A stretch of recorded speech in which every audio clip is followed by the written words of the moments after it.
गुण तीन तरह के हैं, सात्विक, राजस और तामस, तीन तरह के हैं। तो जो सात्विक गुण है उसमें हमारे बड़े निर्मल भाव होते हैं, निर्मल फल होते हैं उसके। और जो हम शुभ कर्म करते हैं वो हमारे शरीर को, हमारे कर्मों को शुद्ध करने वाले होते हैं। शुद्ध जीवन व्यतीत करने के लिए हम वो सब कर्म करते हैं।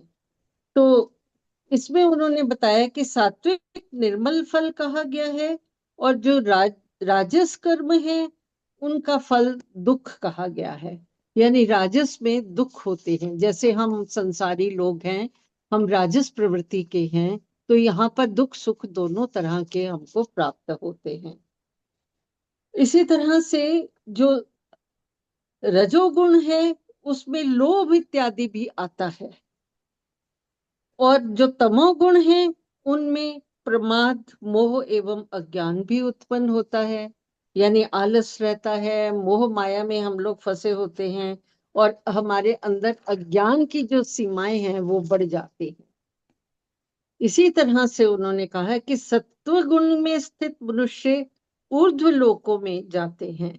यानी जिनके सत्व गुण अधिक, जिनकी प्रवृत्ति होती है सत्व गुणों वाली, वो हम ऊंचे लोकों में जाते हैं, मानव लोक से ऊपर के लोकों में जाते हैं, जैसे देवता हैं या और ऊपर ब्रह्मलोक भी, जैसे अभी आपने बताई है ये सारी बात, कि वहां तक वो पहुंच सकते हैं। रजोगुण में स्थित मनुष्य मृत्यु लोक में जन्म लेते हैं।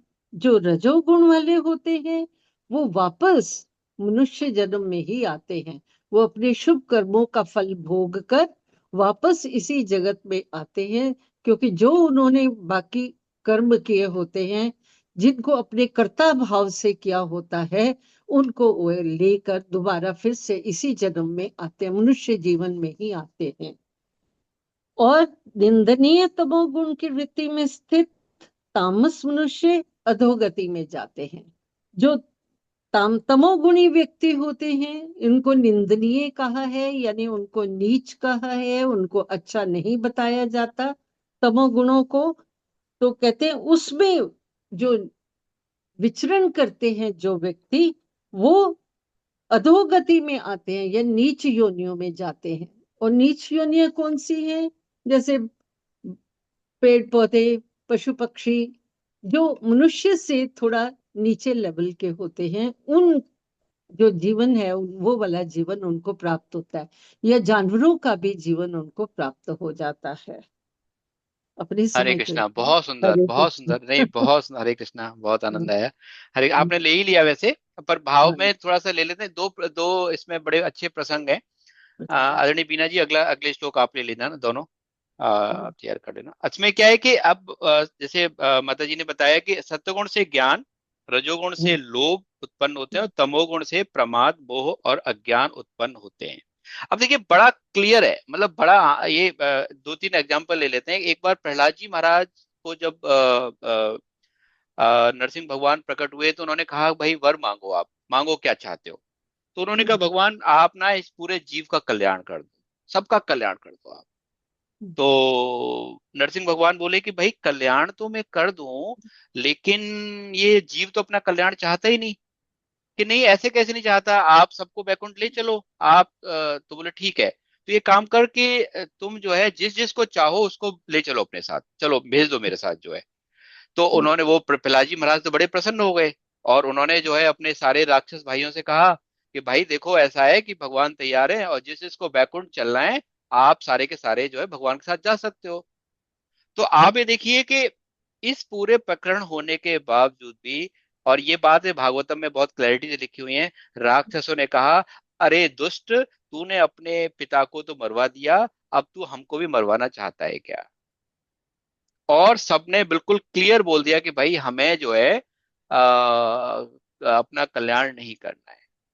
ऐसे ही एक और उदाहरण दिया हुआ है, बड़ा बड़ा बिल्कुल टू द टॉपिक है।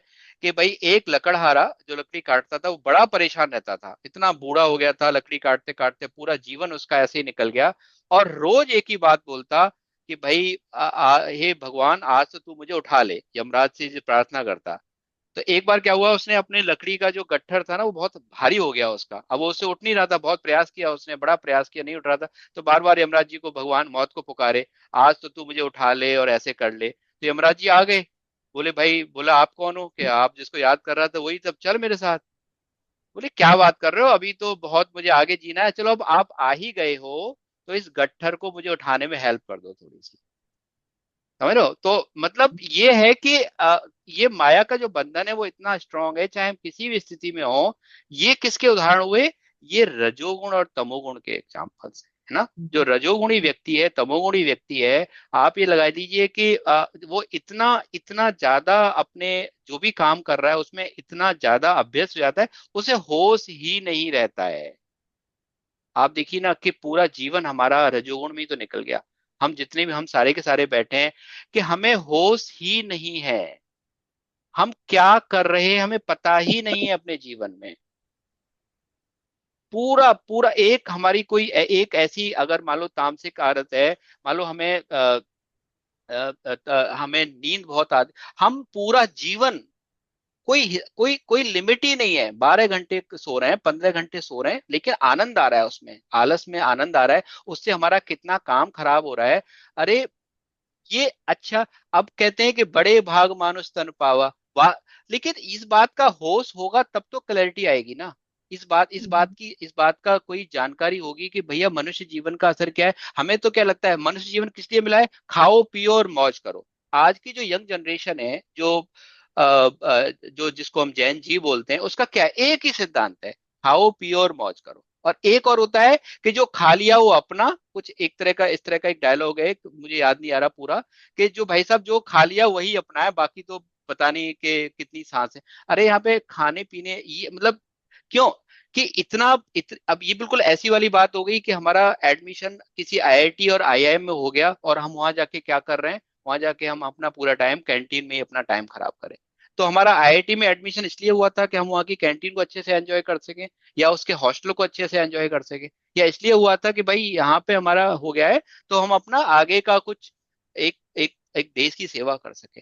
जब हमारा खुद का जीवन, जब हम खुद ही तमोगुण और रजोगुण में है, हमें खुद ही हमारा जीवन अच्छा नहीं है, तो हम अपने परिवार को क्या दे पाएंगे? जब हमारी खुद की स्थिति अच्छी नहीं है, तो हम अपने समाज को क्या दे पाएंगे? हम देश को क्या दे पाएंगे? हम दुनिया को क्या दे पाएंगे? तो अब आप ये देखिए कि पूरा का पूरा विधान कहां से स्टार्ट हो रहा है, अपने को समझने से, हमारी क्या स्थिति है। तो अगर अब स्वामी जी महाराज ने बताया, अगर हम तमोगुण में हैं, तमोगुण क्या है, अंधकार, अज्ञान, कुछ पता ही नहीं है, बेहोश। कैसे बेहोश? बिल्कुल ऐसे बेहोश कि अगर कोई, फिर वही बार बार एक ही चीज याद आती है, कोई ड्रिंक किया हुआ जो आदमी है, उसको जब वो ड्रिंक अच्छे से कर लेता है, उसको होश ही नहीं है, वो नाली में पड़ा है, वो बेड पे पड़ा है, वो कहीं आग में जल रहा है, वो सांप उसके ऊपर लेट रहे, हाँ लेट रहे हैं सांप, हो सकता है सांप उसके आसपास बराबर में हो सकता है कि नाली में पड़ा हो सुअर और कुत्ता उसको चाट, हाँ जा रहा होगा। क्यों? क्योंकि वो बेहोश है, राइट। तमोगुण अंधकार है एकदम से। उससे आप पूछो कि भाई साहब नहीं, क्योंकि जब कब तक नहीं, जब तक स्थिति नहीं बदलेगी। तो ऐसे ही, और ये तो एक ड्रिंक तो बहुत बड़ी बात होगी, इसके अलावा भी कितनी हमारी वृत्तियां, ऐसी ऐसी वृत्तियां हैं कि एक एक वृत्ति में हम पूरा का पूरा जीवन निकाल देते हैं।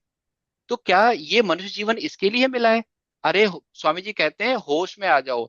आज हमारी आंख नाक कान काम कर रहे हैं, आज हमारी हमारी सांसें चल रही हैं, हम सब सुन सुन पाते हैं, हम इन बातों को सुन पा रहे हैं, ये प्रभु की कृपा है। पता नहीं कैसा कौन सा क्षण ऐसा होगा कि ये सारी सारी शक्ति हमसे छीन ली जाएगी और हमसे कहा जाएगा भाई साहब टाइम हो गया आपको, निकलो। तब हमारे पास क्या होगा? सब कुछ होगा, लेकिन हमारे पास ये शायद हम मिन्नतें मांग रहे होंगे, कोशिश कर रहे होंगे भगवान। फिर फिर तब याद आता है कि जिस काम के लिए मैं आया था, वो तो मेरा जीवन अभी, वो तो मेरा काम बना नहीं। मैंने संतों को रोते हुए देखा है, एक हमारे गुरुदेव महाराज थे वृंदावन में, उनको क्या हुआ कि बहुत अचानक से जो है कैंसर की शिकायत हो गई उनको, बहुत अचानक से। मतलब बहुत स्वस्थ शरीर था, और विद इन 2-3 महीने ऐसा लगा कि भाई अब अब वो संत की स्थिति में, क्योंकि हम उनके पास काफी आते जाते थे, तो मैंने उनको रोते हुए देखा। क्या कह रहे थे वो मुकेश, जिस काम के लिए हम संत बने थे वो तो काम अभी बना नहीं, उसमें तो अभी देर है। और ये देखो शरीर की ऐसी स्थिति हो गई, अब कैसे मेरी बात बनेगी। ये मैं संतों की स्थिति बता रहा हूं। हमें तो लगता है कि हम थोड़ा सा हम कुछ भगवान की तरफ बढ़ रहे हैं और सारे कष्ट हमारे थोड़े से ऐसे होने चाहिए, लेकिन संत की स्थिति, वो डॉक्टर के पास जाके रोते थे, वैद्यों के पास जाके रोते थे कि मुझे थोड़ा सा समय दे दो, मुझे ऐसा कर दो कि मैं 2 महीने 4 महीने मेरा शरीर बचा रहे। क्यों? क्योंकि उनको पता था कि मुझे कहाँ पहुंचना है, मैं अभी कहाँ पहुंचा हूं, और केवल मैं इस शरीर से ही पहुंच सकता हूं, आगे की स्थिति तो मेरे हाथ में नहीं है। लेकिन हम बेहोशी में जी रहे हैं, हमें पता ही नहीं है। हमसे कोई 1000 बार बोल दे कि भैया ये काम अच्छे से कर लो, कोई हमारा हमारा हमारे गुरुजन किसी रूप में आ जाएं, हमारे माता पिता कोई हम बात को हमें कोई बात समझाना चाहें, लेकिन हमें बात समझ में नहीं आती है। हमें लगता है नहीं, हम जो सोच रहे हैं वो ठीक सोच रहे हैं। ठीक है भैया, आप जो कह रहे हो, लेकिन अगर बार बार बार बार कोई हमें बोल रहा है, इसका मतलब हमें डॉक्टर की जरूरत है। अगर हमको 10 लोगों ने बोल दिया भाई साहब आपकी तबीयत ठीक नहीं है, तो हमको विचार करना चाहिए, है ना, हमको विचार करना चाहिए। हो सकता है कि मेरे अंदर कोई गलती हो जिसको मुझे ठीक करना है। लेकिन नहीं, वो जो तमोगुण है, वो जो तमोगुण का पर्दा पड़ा हुआ है, वो सोचने ही नहीं देता। तो यहाँ पे स्वामी जी महाराज का केवल कहना इतना है कि हमारी वृत्ति कैसे बदले। अगर हम तमोगुण में हैं और प्रभु कृपा हो गई है हमारा, देखो अब क्या है, ये जो प्लेटफॉर्म है गीता परिचय अभियान, भगवान की कृपा हो गई है। ये योगेश जी महाराज कहते हैं कि भैया ये औषधालय है। क्या है? ये हॉस्पिटल है। यहाँ पे हर मानसिक रोग का इलाज है। ऐसी कोई बीमारी नहीं है जहाँ पे इलाज नहीं है। तो क्या केवल यहाँ मानसिक रोगों का इलाज है? भगवान बताएंगे जब 18वां अध्याय पढ़ेंगे, जो कुछ भी चाहिए हमको, सांसारिक चीजें चाहिए, गीता जी देंगी। भगवान क्यों क्यों देंगे? क्योंकि हमारे माता पिता है ना वो। अरे माता पिता, स्वामी जी कहते हैं कि भाई जब आप पेट में आए, है ना, उससे पहले माँ के दूध आ गया, क्योंकि भगवान ने वो व्यवस्था पहले से कर रखी थी, उसके लिए आपको कुछ करना नहीं पड़ा। आप हम जब पेट में थे तो माँ के माध्यम से अपने आप हमें, हम भूखे नहीं मरे वहां 9 महीने अंदर जो है। तो क्या जब हम बाहर निकल के आ गए तो क्या हमारी व्यवस्था भगवान नहीं करेंगे? बिल्कुल करेंगे। केवल क्या करना है? केवल विचार करना है। अगर हमें कोई बार बार हॉस्पिटल का रास्ता दिखा रहा है तो एक बार ठहर के देख ले, एक बार समझ लेते हैं ना इस चीज को क्या है ये। ठीक है, एक बार पूरा समझ लें अच्छे से, और समझने के बाद हमें लगे कि नहीं ये बेकार है, इससे अच्छा और रास्ता मेरे पास है, बिल्कुल ठीक है। भाई हम सब विवेकवान है, भगवान ने बुद्धि दी है, फिर हम अपना निर्णय ले लें आगे। लेकिन हम बिल्कुल रिजेक्ट कर दें, सुने ही नहीं बात को, तो फिर मतलब, तो ये जो चक्र चल रहा है इस चक्र में हम बंधे रहेंगे। तो भगवान ने यही बताया। अगले 18 में भगवान ने कहा भाई बिल्कुल क्लियर है, अगर हमारे पॉजिटिव कर्म ज्यादा होंगे तो हम मनुष्य लोग देवलोक को जाएंगे। अगर हमारे 50-50 वाला सिस्टम है तो मनुष्य जीवन मिलेगा। और अगर हमारे नेगेटिव कर्म ज्यादा हैं तो बिल्कुल निश्चित है, बिल्कुल निश्चित है, कोई रोक टोक नहीं है। अगर हमको मान लो हमारा खान पान ऐसा है कि हमको बहुत ज्यादा ऐसा कुछ नेगेटिव खाना खाना पीना है, हमको ड्रिंक करना अच्छा लगता है, हमको नॉनवेज अच्छा लगता है, या जो भी है, हमारी हमारे अगर इंटरेस्ट लेवल ऐसा है, तो भगवान पूरा मौका देंगे हमको। बिल्कुल सोचने की बात नहीं है इसमें, बिल्कुल पूरा मौका देंगे, है ना। या हमारा कोई बहुत ज्यादा आसक्ति है, तो बिल्कुल उसी मकान में छिपकली और मच्छर मक्खी बन के हम उस मकान के आसपास ही घूमते रहेंगे। आसक्ति है तो जैसी हमारी वृत्ति होगी हमारा ऐसा जीवन आगे हो जाएगा। हरे कृष्णा। 19 और 20 आदरणीय बीना जी शायद नहीं है। नीरज जी आप ले लीजिए, हिंदी ले लीजिए, आप कोई दिक्कत नहीं है ना। उससे अगला मनोहर जी आप ले लेना, है ना। हाँ, 21 और 22 जी। हरे कृष्ण। हरे कृष्ण। नान्यं गुणभ्य कर्तारं यदा दृश्यनुपश्यति गुणेभ्यश्च च परं वेत्ति मामद्भावं सोऽधिगच्छति गुणानेत्तनित्यय त्रिहिन्देहि देशुमद्भावना जन्म मृत्यु जराधुः खेवरविद्रुमुक्ति अमृतम श्रुते। जब विवेकी विचार कुशल मनुष्य तीनों गुणों के सिवाय अन्य किसी को करता नहीं देखता और अपने को गुणों से पर अनुभव करता है, तब वह मेरे सत्स्वरूप को प्राप्त हो जाता है। देहधारी विवेकी मनुष्य देह को उत्पन्न करने वाले इन तीन गुणों को अतिक्रमण करके जन्म, मृत्यु और वृद्धावस्था रूप दुखों से रहित हुआ अमरता का अनुभव करता है। हरे कृष्ण। हरे कृष्णा। बहुत सुंदर आदरणीय नीरज जी। हरे कृष्ण। भगवान क्या कह रहे हैं यहाँ पे? देखो इतनी विलक्षण बात भगवान ने इसमें बता दी। ईश्वर अंश जीव अविनाशी, चेतन अमल सहज सुख राशि, मैं और मोर तोर ते माया, जे बस कीने जीव निकाया।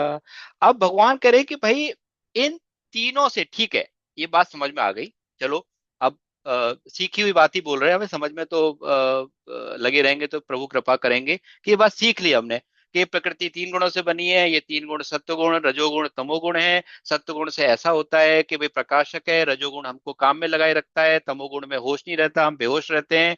सत्वगुण होगा तो ऐसा होगा, रजोगुण में होगा तो ऐसा होगा, तमोगुण में होगा तो हमारी नीचे जाएगी। लेकिन अब सवाल आता है कि करें क्या फिर, है ना? ये एक नेचुरल, मतलब ये मैंने जो पिछले 1 मिनट में बोला, लगभग गुणत्रय विभाग पूरे चैप्टर का अब तक का समरी आ गई, राइट? अब क्या करना क्या है, तो क्या, व्हाट नेक्स्ट? एक आता ना भाई, ठीक है अब स्वामी जी, अब जैसे अब कोई मेरे स्वामी जी आपकी बात बिल्कुल ऐसे मान लेते हैं कि आज जो है एक एक बात जो स्वामी जी महाराज यहाँ से बोल रहे हैं मेरे जैसे भोंपू के माध्यम से, स्वामी जी महाराज की एक एक बात हमको समझ में आ रही है। तो अब अगला प्रश्न नीरज जी का होगा कि ठीक है भैया अब ये बताओ करना क्या है, क्या करें? तो यहाँ पे एक इतनी विलक्षण दिया कि अगर हमारे शरीर में भूख और प्यास है तो इसका क्या मतलब है? हमारे शरीर में भूख और प्यास है, इसका मतलब है कि कहीं ना कहीं अन्न और जल की व्यवस्था है ना? जब अन्न जल की व्यवस्था भगवान ने की है तभी भूख और प्यास को बनाया है, वरना क्यों बनाते भूख और प्यास? मतलब अगर समस्या है तो उसका सॉल्यूशन भी कहीं ना कहीं है। तो इसीलिए भगवान ने बताया कि अब यहाँ पे कह रहे हैं कि विवेकी मनुष्य देह को उत्पन्न करने वाले इन तीनों गुणों का अतिक्रमण करके जन्म, मृत्यु, वृद्धावस्था रूप दुखों से रहित हुआ अमरता को अनुभव करता है। अब तीन बातें की भगवान ने, कौन कौन सी? जन्म, मृत्यु और वृद्धावस्था। भाई क्योंकि क्या होता है कि हम पता है कि जन्म भी कष्टकारी है ना? और मृत्यु का वर्णन तो पता ही है कि कितना कितना कष्ट उस टाइम में होता है। अब मृत्यु के टाइम में कष्ट क्यों होता है? मृत्यु के टाइम में कष्ट ये है, अब मैं तो सारा संसार को अपना माने बैठा हूं, और कोई भाई साहब अचानक से आके मुझसे बोले कि भाई साहब इस घर से निकलो आप, तो मैं क्या करूंगा? लौकिक भाषा में क्या होगा भाई साहब? मैं कहूंगा अरे ये घर तो मेरा है, ऐसे कैसे, मैंने तो रजिस्ट्री करा रखी है इसकी, पेपर दिखा दूंगा उसको, और ज्यादा होगा तो मैं पुलिस में जाऊंगा। लेकिन वहां तो फिर सिस्टम कुछ और है, वहां तो ये मौका मिलता नहीं है।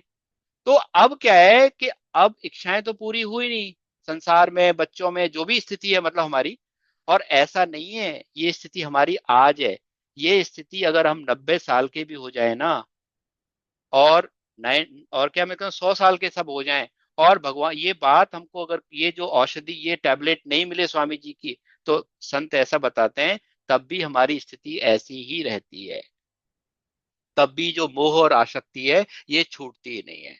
तो फिर क्या करते हैं, जो जो भगवान के गण हैं या जो भी स्थिति है, वो फिर प्राणों को खींचते हैं, है ना, निकालते हैं। तब ऐसा बताते हैं कि बहुत कष्ट, गरुड़ पुराण में वर्णन है, बहुत कष्ट होता है। और तीसरा क्या है? वृद्धावस्था। अब वृद्धावस्था का नाम क्यों? क्योंकि वृद्धावस्था में क्या होता है कि अब शरीर देखो, हम चाहे किसी भी कैसे भी शरीर के हों, चाहे हमारा 6 फुट का शरीर हो, 5 फुट का हो, लेकिन अब धीमे धीमे इंद्रियां कमजोर हो रही हैं, और इसका अनुभव हम कर रहे हैं। आंखों पे चश्मा लग गया है, कानों से ऊंचा कम सुनाई पड़ता है, जो एनर्जी हमारी 50 10 20 50 साल पहले थी वो एनर्जी आज नहीं है ना? शरीर धीमे धीमे क्या है, धीमे धीमे, इसको स्वामी जी की भाषा में बोलूं तो मर ही रहा है ना? इसको एक एक आया हमने पहले समझा है बहुत अच्छे से, नित्य प्रलय। क्या बोला? नित्य। ऐसा कोई सेकंड नहीं है जब ये शरीर नहीं मर रहा है, हर सेकंड शरीर मर रहा है। लेकिन हम क्या कर रहे हैं? भाई साहब क्या हाल चाल है, और टाइम, हम तो कहते हैं भाई हमारा टाइम कट रहा है, बढ़िया जी रहे हैं, बढ़िया। लेकिन क्या है, अब इसको हमें दृष्टिकोण चेंज करना। तो वृद्धावस्था का इसीलिए यहाँ जिक्र आया, इसलिए जिक्र आया कि भाई, क्योंकि इसमें इसमें हमें वो फील होती है चीज ना, समझ में आती है, थोड़ा सा एक एक एक मौका मिलता है, एक ठहराव मिलता है। भाई देखो, सनातन परंपरा में हमारे पहले 25 वर्ष तो क्या थे? ब्रह्मचारी वेश के थे। उसमें क्या था? आप एकदम से बढ़िया से सारे शास्त्रों को पढ़ो, सारा अध्ययन करो और चीजों को समझो। उसके जो 25 साल थे अगले वाले, वो क्या थे? गृहस्थ आश्रम में थे। आप अपने अच्छे गृहस्थ की नींव रखो, बढ़िया से स्वाध्याय करो, अपना जो भी आपका जो भी भगवान ने सेवा दी सेवा करो। और उसके बाद 25 साल जो हमें क्या बताया? वानप्रस्थ का बताया। वानप्रस्थ मतलब, अब ठीक है, अब हमने सीख लिया, समझ लिया, अब चीजों को थोड़ा सा एक ठहराव, रुकने की और फिर अगला 25। तो ये एक ऑटोमेटिक एक साइकिल है, और इस साइकिल के माध्यम से हम कहाँ कहाँ जा रहे हैं? एक गृहस्थी को भी वही रास्ता मिल रहा है जो एक सन्यासी को मिलता है। अब इसमें दो रास्ते हैं। एक तो क्या है कि आपने पहले ब्रह्म 25 साल जिए, उसके बाद आपने डिसाइड किया कि भाई आपको वो बात समझ में आ गई 25 साल में ही, जो बात एक सन्यासी को समझ में आती है।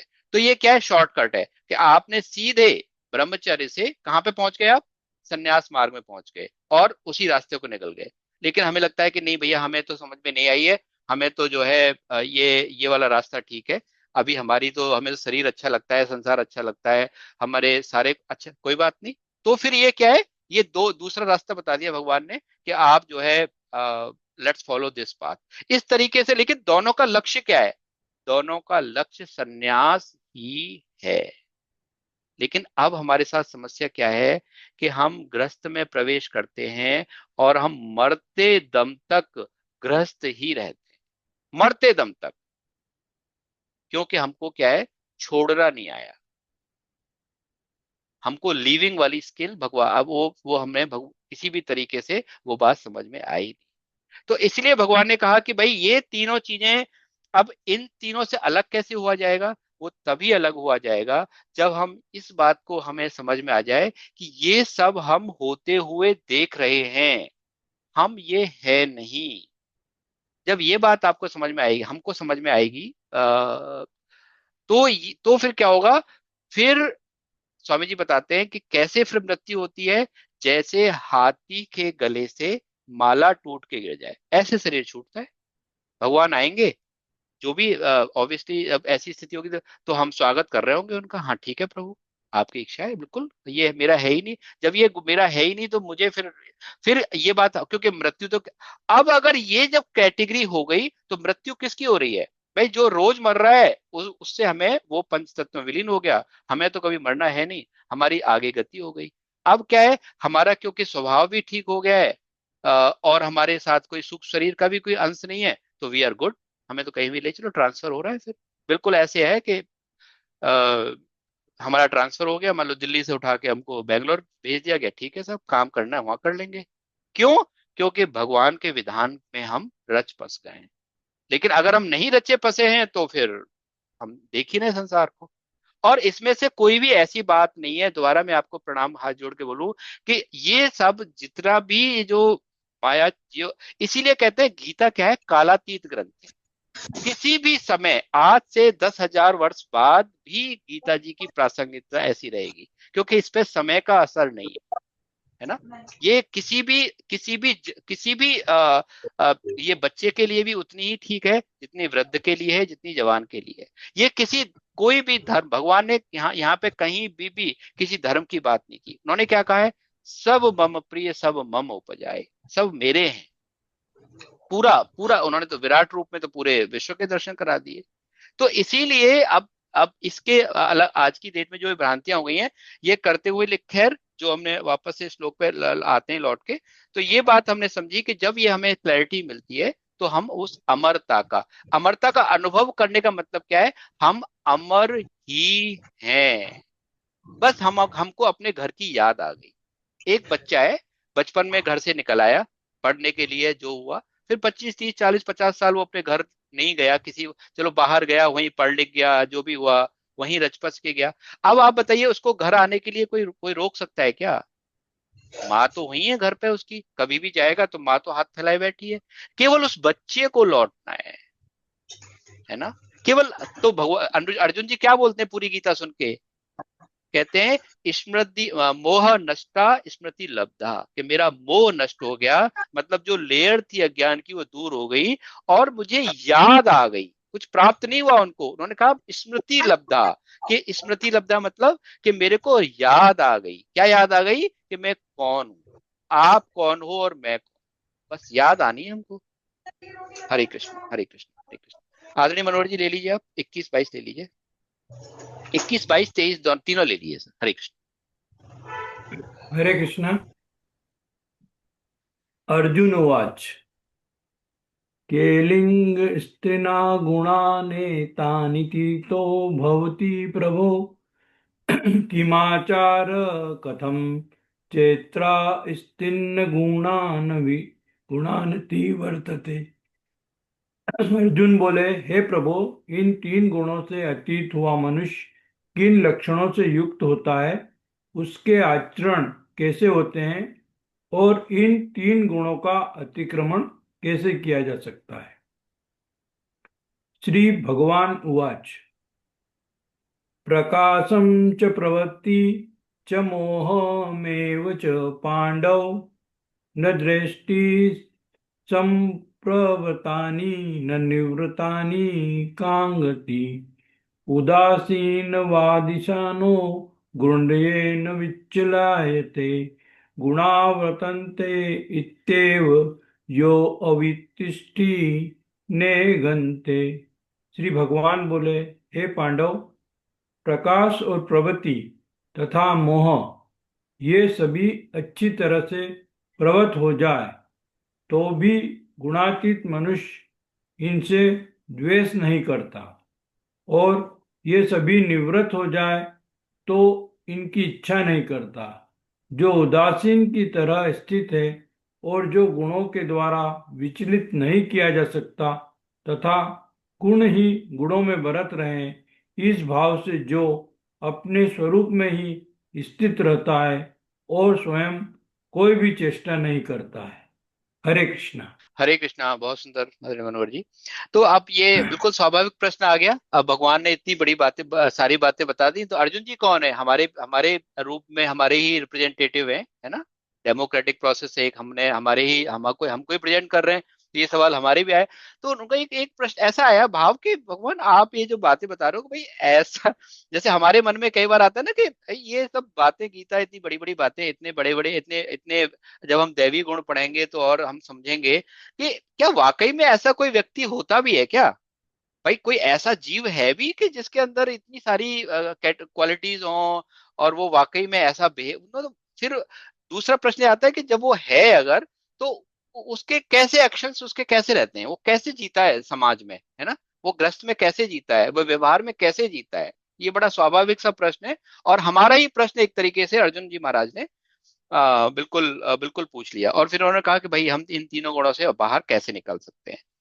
अब भगवान यहाँ पे बता रहे हैं, तो कुछ एक दो प्रसंग ले लेते हैं उनसे बड़ी क्लैरिटी, क्योंकि प्रसंग आदरणीय संतोष जी ने इतने बढ़िया प्रसंग दिए हैं पुस्तक में कि बड़ी क्लैरिटी, एकदम से फटाफट टॉपिक समझ में आता है हमको। अब ये थोड़ा सा गहरा टॉपिक तो है ना, ज्ञान सटक की बात कर रहे हैं हम क्या है, ज्ञान सटक की बात कर रहे हैं। अब ज्ञान सटक की क्या हम बात ही कर सकते हैं, क्योंकि हमारे अनुभव में तो कोई बात है नहीं। अनुभव तो मतलब ऐसे मान लो कि अब हम एक एवरेज स्टूडेंट हों और हमें आईआईटी का एग्जाम बिठा दिया जाए, तो हम केवल वो पेपर को देख ही सकते हैं, अब उसमें क्या जवाब देना है वो तो भगवान ही जाने। मेरे साथ तो ऐसा हो चुका है, इसलिए मैं बता रहा हूँ। तो अब क्या हुआ कि एक बार दो तीन प्रसंग ले लेते हैं। जैसे एक बैल जो है कोल्हू में चल रहा था, उसके सर पे आके दो तीन मच्छर बैठ गए, तो बहुत देर तक बैठे रहे। तो अब मच्छरों ने कहा बैल से कि भैया आप बता देना, जब आपको ऐसे लगे कि बहुत आपको बोझ लग रहा है या बहुत ज्यादा वजन लग रहा है, या आप थक गए हो हमारे वजन से, तो आप बता देना। तो बैल ने कहा कि नहीं कोई बात नहीं, मुझे तो इवन पता भी नहीं चल रहा आपकी उपस्थिति का, और आप चाहो तो 10-5 और आ जाओ, पर मुझे कोई दिक्कत नहीं है। और आप जो है मुझे कोई, आप बैठो तब भी ठीक है, आप नहीं बैठो तब भी ठीक है। राइट। तो इस तरीके से क्या है, जिसको ये बात समझ में आ गई कि भाई हम इन तीनों गुणों से अलग हैं, उसका व्यवहार कैसा होगा, ठीक है, जो भी स्थिति है, शरीर की जो भी स्थिति है, जिसकी जो भी स्थिति है, वो ज्यादा उसको फर्क नहीं पड़ता। एक ऐसे ही विवेकानंद जी का प्रसंग आया कि एक बार विवेकानंद जी किसी ट्रेन की यात्रा कर रहे थे, और ट्रेन की यात्रा करते करते उनको क्या हुआ कि सामने जो है कुछ क्रिश्चियंस बैठे हुए थे, और वो बातें करते करते कन्वर्सेशन में ऐसा हुआ कि वो बहुत ज्यादा सनातन का विरोध करने लगे। मतलब बहुत ऐसी बातें उन्होंने कुछ बोली कि जो सनातन धर्म के बहुत ही अगेंस्ट थी। तो विवेकानंद जी बैठे हुए थे, तो उन्होंने कहा, बस थोड़ा सा एकदम से आवेश में आए विवेकानंद जी, और मतलब थोड़ा सा उनको उनकी भाषा में ही समझा दिया, है ना। उन्होंने कहा अगर आगे एक भी आपने बात बोली तो मैं आपको उठा के ना ट्रेन से बाहर फेंक दूंगा। और ये बोली और फिर अपने सीट पे बैठ गए, और अगले ही क्षण जो है वो बिल्कुल प्रसन्न मुद्रा में आ गए। तो एक इस तरीके से अब ये क्या हुआ कि ये ऐसा हुआ कि आपने रेस्पॉन्स भी कर दिया, लेकिन इंटरनली आपको बहुत अच्छे से पता है कि आप क्या बोल रहे हो। अगर आप रिएक्शन भी दे रहे हो, अब हमारी स्थिति क्या होती है कि जब हम रिएक्शन देते हैं तो हमको होश ही नहीं रहता है, हम क्या बोल रहे हैं क्या नहीं बोल रहे, फिर हम आउट ऑफ कंट्रोल होके, और चीजों को हमें पता है कि फिर चीजों को हम कैसे कैसे जो है चीजें खराब हो जाती है। तो भगवान ने यहाँ समझाने की जो कोशिश की है, वो समझाने की यही कोशिश की है कि जो जो ये तीनों गुणों से जो व्यक्ति अतीत, ऐसे ही जड़ भरत जी की स्टोरी आती है इसमें। जड़ भरत जी को हम जान चुके हैं, कई बार स्टोरी ले चुके हैं, पर ले लेते हैं कि जड़ भरत जी पहले ऋषि हुआ करते थे, और फिर उनका जन्म जो है हिरण का हुआ, और फिर उनको अगले जन्म में जड़ भरत, वो उनको जड़ भरत किस लिए कहते थे कि वो किसी भी काम को ना ठीक से नहीं करते थे। उनको तो उनके माता पिता भाइयों ने कहा भाई ये तो जो है, लेकिन उनको इतना ज्ञान था, इतने ज्ञानी थे, और वो जानते थे कि भाई मैं करूंगा तो कहीं ना कहीं मैं फिर फंस जाऊंगा, क्योंकि वो 2 बार से भुगत चुके थे। तो ऐसी स्टोरी आती है कि एक बार एक राजा रहुगुण थे शायद, वो कपिल मुनि जी से ज्ञान लेने के लिए पालकी पे बैठ के जा रहे थे। तो उनका एक जो 4 लेके चलते हैं उनमें से एक कोई बीमार हो गया, तो उन्होंने देखा ये जड़ भरत जी वहां लेटे हुए थे। अब इनको मस्त रहते थे, इनको कोई होश नहीं था, इनको ये हट्टे कट्टे शरीर इनका तगड़ा था, तो इनको जोत दिया वहां पे। अब ये तो क्या है, अपनी आत्मानंद थे। अब ये जब चले तो बहुत ज्यादा ऊपर नीचे जो है पूरे, कई बार ऐसा हुआ राजा का जो माथा लग गया उसमें पालकी में। तो उन्होंने डांट दिया कि भाई तुझे तमीज नहीं है और तू पागल है, तू ऐसे। तब जो है जड़ भरत जी ने कहा कि महाराज क्या, कौन पागल है और कौन बिना पागल है, और कौन मरा है और कौन, इस तरह से ज्ञान दिया। जब उनको समझ में आया भाई ये तो कोई महापुरुष हैं, तब जाके उन्होंने उनको जो है ब्रह्म ज्ञान का उपदेश दिया जड़ भरत जी को। अब ये स्थिति, अब ये किसके लिए एग्जाम्पल है, ये एग्जाम्पल उनके लिए है जो तीनों गुणों से बाहर निकल चुके हैं। लेकिन यहाँ पे ना एक पकड़ने वाली बात है। अब हमें समझ में आया कि भगवान ने कर्मयोग हमें पहले क्यों समझाया, गीता जी में कर्मयोग पहले क्यों समझाया। कर्मयोग इसलिए समझाया कि उनको पता है कि हमको ये बातें हमारी समझ में नहीं आएंगी, आउट ऑफ सिलेबस है सारे item, out of course, out of syllabus. तो भगवान ने क्या कहा कि जब तक ये सारी बातें हमें समझ में नहीं आ रही हैं, हमें क्या करना है, हमें कर्म करना है। अब कर्म लेकिन कैसा करना है, कर्म योग, कर्म करना किसके लिए है, भगवान के लिए करना है। जैसे ही कोई भी काम हम भगवान के लिए करते हैं वो क्या बन जाता है, कर्म योग बन जाता है। उससे क्या है, उसमें कुछ ज्ञान नहीं चाहिए, बस यही करना है, जो भी काम हम करें, जो भी हम कोई बिजनेस कर रहे हैं, हम कोई जॉब कर रहे हैं, कुछ भी कर रहे हैं, उसको केवल भगवान के निमित्त करना है। हाँ, हमारा जॉब करना भगवान की सेवा बन जाएगा, हमारा हम हमारी कोई हम परिवार की सेवा।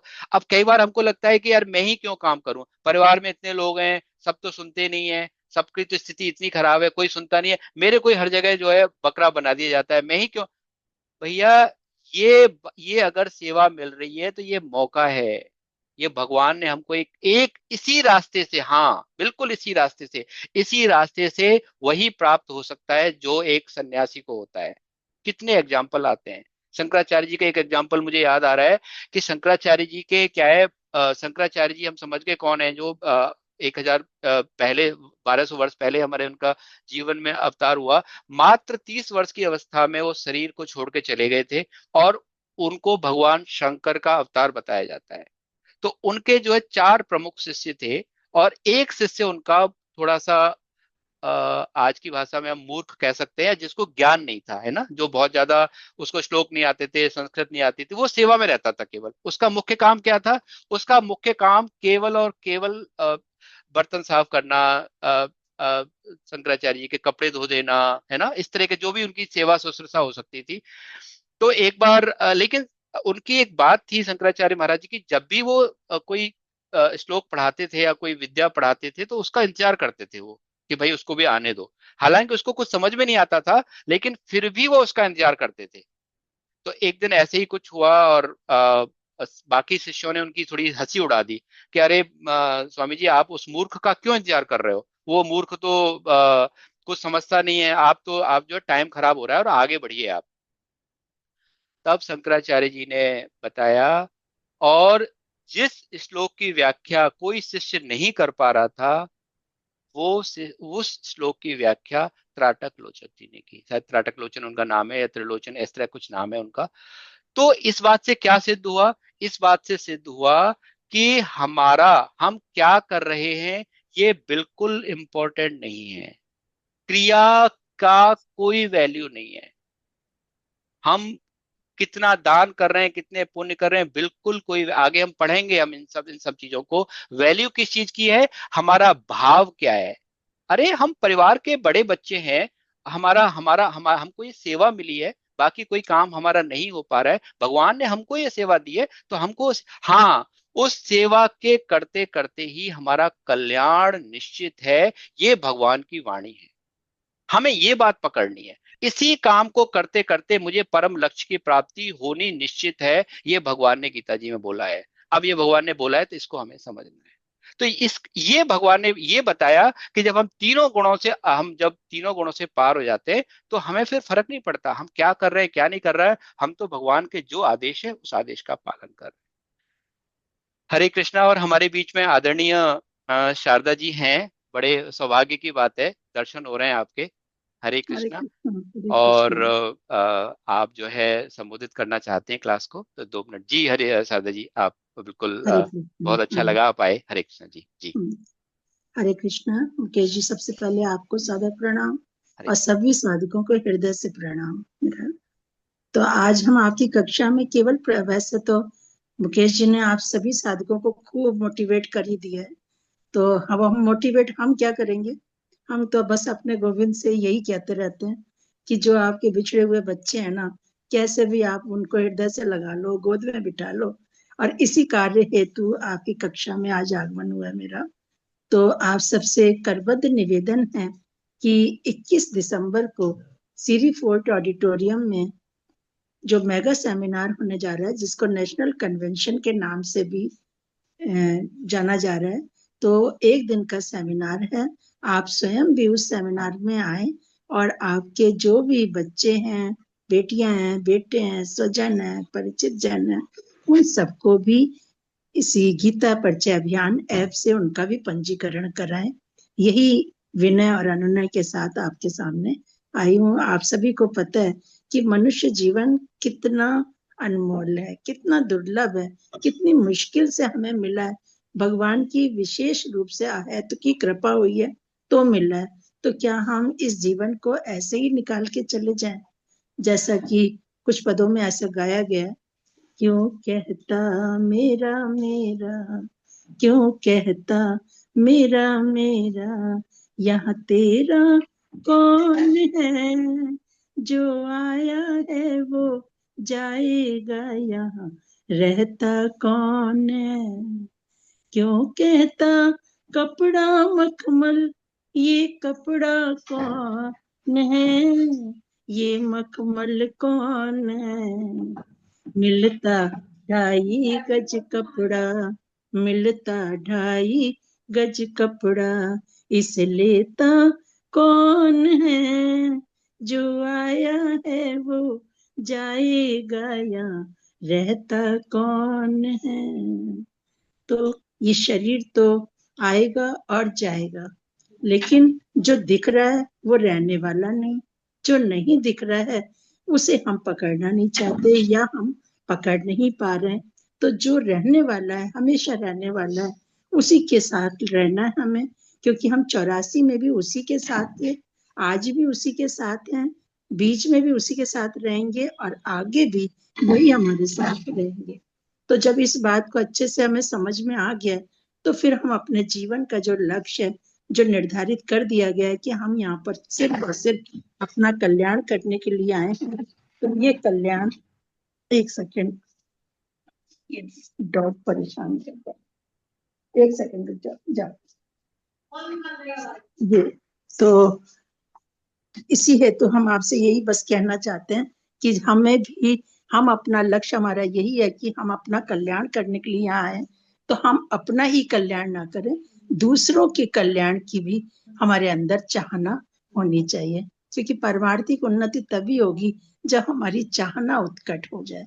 तो हमारी चाहना उत्कट, अगर हमें अपनी चाहना को श्रेष्ठ और ऊंचा बनाना है और भगवान से मिलना है या स्वयं से मिलना है, तो इन सेमिनारों के माध्यम से हम अपने आप को भी और दूसरे लोगों को भी भगवान के सम्मुख कर सकते हैं। तो आप सबसे यही प्रार्थना है कि आप सब लोग उसमें आमंत्रित हैं, सादर आमंत्रित हैं। मुकेश जी तो आ ही रहे हैं, तो आप अपने सारे साधकों को भी इसी तरीके से मोटिवेट कर दीजिए कि सबका सादर आमंत्रण है। जो भी आना चाहें, जयपुर के हैं तो वहां से भी, अगर एनसीआर में रह रहे हैं तो जरूर से जरूर गीता परिचय अभियान ऐप से पंजीकरण अवश्य कराएं। हरे कृष्णा मुकेश जी, हरे कृष्णा। हरे कृष्णा। आपका बहुत बहुत आभार कि हम यहाँ पर आपकी कक्षा में, वैसे तो नहीं हो रहा था, हमें लग रहा था मुकेश जी तो पूर्ण रूपेण कर ही रहे हैं, पूरी तरीके से लगे हुए हैं, लेकिन मेरा मन हुआ कि आज शुक्रवार जा रहा था, तो हमने सोचा कहीं तो कोई क्लास मिल जाए जहां पर अपना कुछ प्रयास करा जा सके। हरे हरे कृष्णा। कृष्णा। हरे कृष्णा। ये हरे हमारा कृष्णा। सौभाग्य है आदरणीय शारदा जी, ये हमारा सौभाग्य है कि आपके इतने अमृत वचनों को इतना आनंद आया, बहुत आनंद आया सुन के। बहुत अच्छा लगा और बड़ा सौभाग्य हमारा कि आप जो है आए। हम तो चाहते हैं कि आप शुक्रवार की ये टाइम जो है नोट कर लो और 5-10 मिनट आप रोज आओ हमें बड़ा अच्छा लगेगा बस हमें बड़ा अभी अच्छा तो लगेगा। प्रचार हेतु ही आए हैं, जी क्योंकि जी जी भगवान जी को बहुत जी। पसंद है। भगवान ने 18वें अध्याय में बोला है कि जो मेरी वाणी को किसी से 2 शब्द भी अगर बोलता है तो वो मेरा प्यारा बन जाता है। तो क्या आप सब प्यारे नहीं बनना चाहते? क्योंकि प्यार के बिना कुछ है ही नहीं। बिना प्यार के तो बच्चा भी, माँ अगर प्यार ना करे तो बच्चा कितना इग्नोर हो जाता है। तो ऐसे अगर हमारी बड़ी माँ हमको प्यार ना करे तो क्या हम इग्नोर नहीं हो जाएंगे? तो अगर बड़ी माँ का प्यार पाना है तो बड़ी माँ कौन? हमारे परमात्मा, हमारे ईश्वर, हमारे भगवान, जिस नाम से भी आप पुकारें, राम कृष्ण हरि, सब एक ही हैं, एक ही हैं। और उन्हीं का प्यार पाने के लिए हम सब लोग भी इसी प्रयासरत हैं कि कैसे बिछड़े हुए बच्चों को, कैसे, आप सब तो जुड़ गए लेकिन दूसरों को भी जोड़ दीजिए। आपके घर परिवार में बच्चे हैं, बेटियां हैं, बेटे हैं, उनको आप ये दे जाओ, क्योंकि आप तो चले जाओगे लेकिन वो यही कहेंगे कि मेरे माँ बाप मुझे क्या दे के गए। धन दौलत आप सब कुछ देके जा रहे हो, लेकिन ये मुख्य बात जो ये अमृत रस है, इसका उनको एक बार पान जरूर करवा दें। भले ही वो गुस्सा हो जाए, नाराज हो जाए, उनको मना लीजिए कि संडे का दिन है बेटा, हमें छोड़ आओ और आधा घंटा बैठना और आप घर आ जाना, फिर गोविंद उन्हें रोक लेंगे, ये हमारा पूरा विश्वास है। तो आप कैसे भी उनको प्यार से पुचकार करके, यूथ को जितना ज्यादा, क्योंकि अपनी तो जैसे तैसे कट गई, आपका क्या होगा जैना बेअली। तो ये बता दी वो कूपन वाली भी बात बता दी थोड़ा, कूपन वाली भी, फ्री कूपन वाली, कौन सी?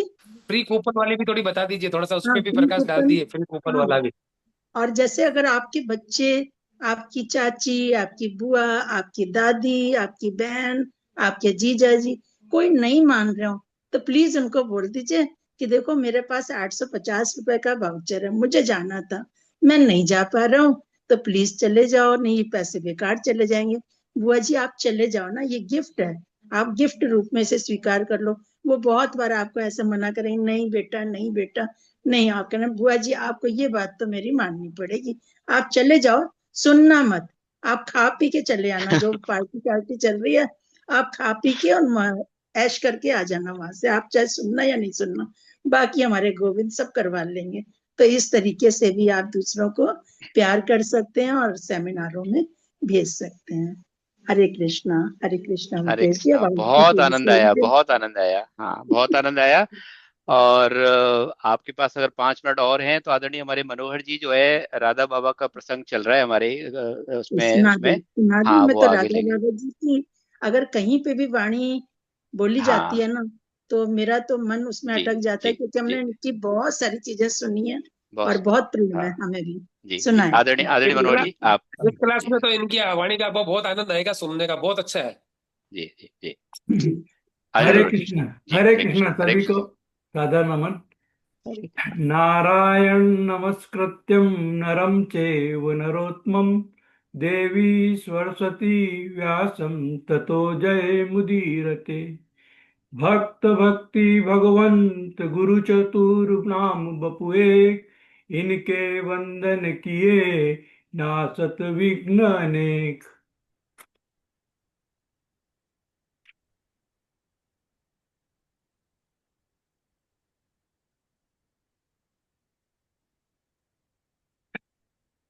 परम पूज्य आदरणीय स्वामी जी की असीम कृपा, आचार्य जी का स्नेह और आप सबका सहयोग आज पुनः मुझे यह सुअवसर प्रदान कर रहा है कि मेरे जैसे साधारण ज्ञान वाला साधक परम आदरणीय देवतुल्य राधा बाबा का चरित्र सुना पा रहा है।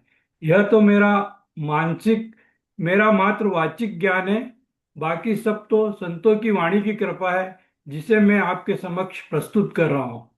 आज मैंने सोचा था कि राधा बाबा के भगवान के साथ जो संवाद हुए हैं उन्हें सुनाकर यह चरित्र यहीं समाप्त कर दूंगा, पर शायद अहेतु की इच्छा कुछ और थी, और इसी प्रेरणा से आज का प्रसंग एक दिव्य प्रसंग बनने जा रहा है। गीता में 6 अध्याय में भगवान ने श्लोक संख्या 47 में कहा है, योगिनापि सर्वेशा भद्रतेनांतरात्मना श्रद्धावनं भजते यो सा मे मुक्तयतो मत। संपूर्ण योनियों में भी जो श्रद्धावान भक्त योगियों में भी जो श्रद्धावान भक्त मुझ में तल्लीन हुए मन से भजन करता है, वह मेरे मन में सर्वश्रेष्ठ योगी है। आज श्रद्धा सबके पास नहीं रहती है, शंका सभी के पास विद्यमान है। श्रद्धा जब टिक जाती है तो भजन स्वतः निरंतर होता है और सत्संग भी प्राप्त हो जाता है, और यही निरंतरता अपनी अनंतता बन जाती है। प्रभु प्रेम कृपा प्राप्त होने की यह प्रथम सीढ़ी है। कई साधक जो नियमित रूप से ज्यादा माला करते हैं, मतलब 16 64 माला से ज्यादा अधिक माला करते हैं, नाम जाप करते हैं, उनका यह प्रत्यक्ष अनुभव है।